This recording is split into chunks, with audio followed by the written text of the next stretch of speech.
Assalamualaikum warahmatullahi wabarakatuh. Kembali lagi dengan saya Yahdi Sabila Rasyadi, mahasiswa Universitas Sunan Kalijaga Yogyakarta, Fakultas Usuluddin dan Pemikiran Islam, jurusan Sosiologi Agama. Yang saya hormati Dr. Munawar Ahmad MSc MSI, dan juga yang saya sayangi, saya cintai, teman seperjuangan mahasiswa jurusan Sosiologi Agama C. Baik, saya akan mempresentasikan terkait jurnal ilmiah yang berjudul Masjid sebagai Sentra Pengetahuan di Jalan Rasulullah SAW. Baik, ikhwatul iman, teman-teman seperjuangan yang insyaallah Allah ridhoi, zaman Nabi Muhammad SAW, fungsi masjid yang pertama yaitu tentang sholat, khusus sholat ya. Fungsi pertamanya yaitu sholat. Maka ada fungsi turunannya, yaitu fungsi masjid yang turunannya seperti Nabi membuat masjid itu sebagai tempat penuntut ilmu. Makanya kalau ada masjid cuma tempat sholat aja, gak ada pengajarnya, gak betul. Karena Nabi SAW selesai mengadakan sholat berjamaah, bikin majelis ilmu. Ada majelis, ada kumpulan halakoh-halakoh untuk mengkaji-kaji kitab, mengkaji-kaji pengetahuan ilmu umum, agama Islam dan sebagainya. Kedua, masjid tempat menerima tamu. Makanya nanti kalau kita kebetulan pergi umroh, insya Allah, amin ya rabbal alamin, di sebelah kiri itu ada tiang, tertulis di atas tiang itu ada namanya Bustuwatus Sarir, yaitu tiang tempat tidur. Kenapa? Karena di bawah itu dulu tempat Nabi tidur, yaitu ketika iktikaf. Ada di atasnya, di sebelah kiri lagi ditulis lagi mengarah ke kiblat, yaitu namanya Bustuwatul Hufud, yaitu artinya tiang tamu. Karena di bawah tiang itu dulu Nabi duduk menerima tamu. Bahkan datang tamu dari Najran, Yaman, disambut oleh Nabi SAW di dalam Masjid Nabawi. Artinya apa? Masjid mesti punya conventional hall. Masjid itu mesti canggih. Nah, ikhwatul iman rahimakumullah. Ketiga, masjid ketika terjadi peperangan Uhud, yang sakit-sakit diobati.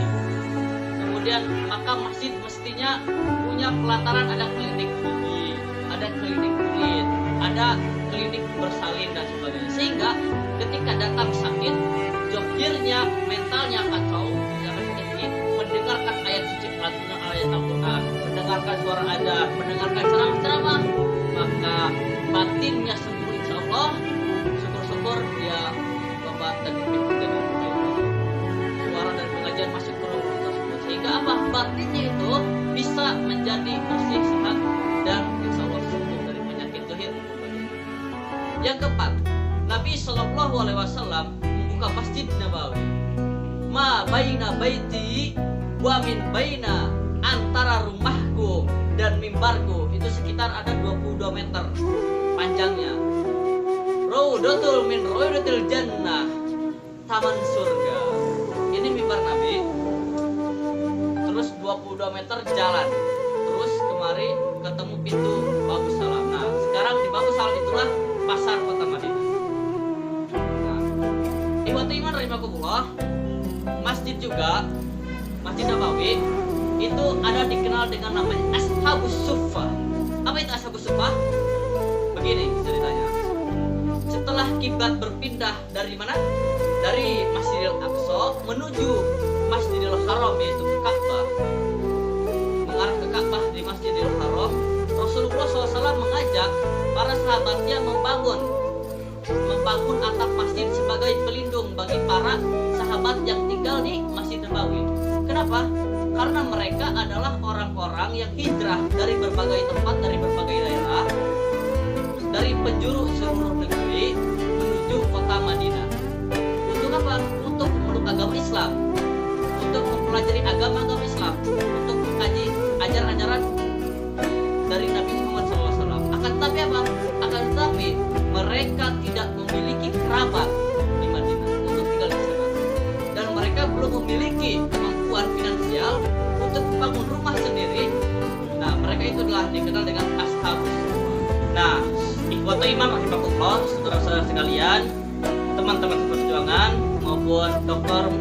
Ahmad SSM Masjid, fungsi masjid sesuai Nabi Muhammad SAW agar mendapat keberkahan di sekitarnya. Di antaranya, yang paling menarik ketika disebutkan masjidnya alladzi barakna haulahu, kami berikan keberkahan di sekitarnya.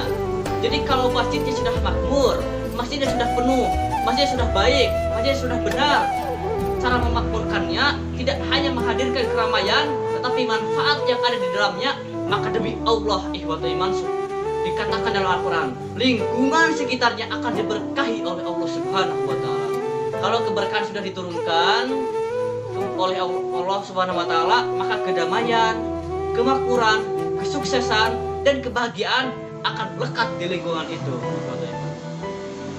Karena itulah Nabi Muhammad SAW ketika beliau berhijrah dari Mekah ke Madinah, ke kota suci, kota Madinah, kota Nabi Madinah Al-Munawwarah, apa yang pertama kali beliau lakukan? Membangun masjid. Ketika masjid dibangun, dipersaudarakan Ansor dan Muhajirin, dipersaudarakan suku-suku yang ada di sekitarnya. Apa yang terjadi? Perhatikan. Yang semula kota itu bernama Yasrib, ikhwatul iman. Yang semula kota itu bernama Yasrib, saudara-saudara. Kota yang kotor, yang jorok, yang penuh dengan hal-hal yang tidak menyenangkan. Dibangun masjid, dihidupkan nilai-nilai keislaman di dalamnya. Apa yang terjadi? Berubahlah Yasrib, yang namanya tadinya Yasrib menjadi namanya jadi Madinah. Bukan sekedar Madinah, tapi Munawwarah, dari kata nurun, ya nuru nawaro yunawiru munawwarah. Jadi besar munawwar itu mengandung nilai-nilai cahaya kebaikan, cahaya kemuliaan. Yang tadinya ada riba, hilang ribanya. Yang tadinya ada penipuan, hilang penipuannya. Yang tadinya ada hal yang sulit dalam hubungan dalam masyarakat, jadi lancar, nyaman. Sampai sekarang, perhatikan berapa keberkahan yang hadir di sekitar Madinah Al-Munawwarah. Beberapa keberkahan hadir di sekitar Aqsa. Beberapa keberkahan hadir di sekitar Masjidil Haram. Masjid, fungsi pertamanya itu untuk sholat. Itu fungsi pertamanya. Fungsi turunannya baru kegiatan yang lain. Itu ada dalam Quran surat ke-9 ayat ke-18. Innama ya'muru masajidallahi man amana billahi wal yaumil akhir wa aqamus shalah wa atas zakah wa lam yahsa ilallah. Jadi kegiatan pertama yang harus berjalan di masjid itu pertama kali sholat. Yang paling utama, jadi di masjid kemudian sudah bertalian dengan fungsi sholat bersamaan dengan kegiatan lain, maka sholat menjadi prioritas. Karena panggilan sholat itu bersumber dari masjid. Jadi kalau kita misalkan sekarang ya ada taklim kemudian muncul waktu sholat, maka sholat tidak didahulukan, saudara-saudara. Taklim berhenti sejenak. Dan karena dikhawatirkan orang datang memenuhi panggilan sholat, sementara kita sedang menunaikan taklim di sini. Orang tersebut karena kepentingannya sholat jadi tidak jadi, gitu kan.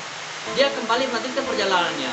Maka setiap pertemuan jeda antara maghrib dengan isya, kalau ada waktu sholat tiba, maka sholat didahulukan. Terima kasih. Cukup sekian di Batu Iman rahimakumullah. Jadi intinya masjid fungsinya bukan untuk sholat saja, bukan untuk ibadah saja, tetapi di zaman Nabi Muhammad SAW masjid itu banyak beberapa fungsinya. Di antaranya itu untuk musyawarah para sahabat ketika terjadi peperangan, ketika terjadi perekonomian, ketika musyawarahkan perjakatan dan sebagainya, itu masjid. Kemudian yang kedua, masjid itu sebagai pusat pengetahuan, di mana di masjid-masjid itu harusnya mengkaji kitab-kitab, hadis-hadis, Quran-Quran dan sebagainya. Untuk apa? Untuk kemudian generasi muda, generasi Islam ini tumbuh di tempat masjid ini. Karena itu ada dulu waktu zaman Nabi Muhammad SAW ada yang namanya Ashabus Suffah, di mana salah satunya itu Abu Hurairah radhiyallahu anhu, di mana para sahabat Ashabus Suffah itu berilmu, berguru kepada Rasulullah SAW untuk apa? Untuk mengkaji tentang keislaman, untuk mengkaji tentang ilmu pengetahuan, di mana mereka tidak punya rumah, mereka tidak punya kerabat, mereka fokus untuk mengkaji mendalam Islam. Nah itulah dimana ketika Masjid Nabawi dijadikan sentra pengetahuan di jalan Rasulullah SAW. Ketika masjid menjadi pusat sebagai sentra pengetahuan, maka insya Allah pengetahuan tersebut akan berkah, akan mulia. Kenapa? Karena setiap hari kita minimal azan 5 kali, dan ditambah 1 kali lagi yaitu azan awal, dan minimal kita sholat di masjid yaitu berjamaah 5 kali dalam sehari. Kita sujud, dengan sujud itu otak, aliran darah lancar masuk ke otak. Maka dengan insya Allah ketika kita berilmu, berpengetahuan, dan mengajar dan berilmu dan mengajarkan pengetahuan atau belajar pengetahuan di masjid, insya Allah kita akan berkah ilmunya, dan insya Allah kita akan menjadi pejuang-pejuang Islam. Akhirul kalam, billahi taufiq wal hidayah. Rabbana atina fid dunya hasanah. Mohon maaf apabila ada kesalahan dan kekurangannya. Wassalamualaikum warahmatullahi wabarakatuh.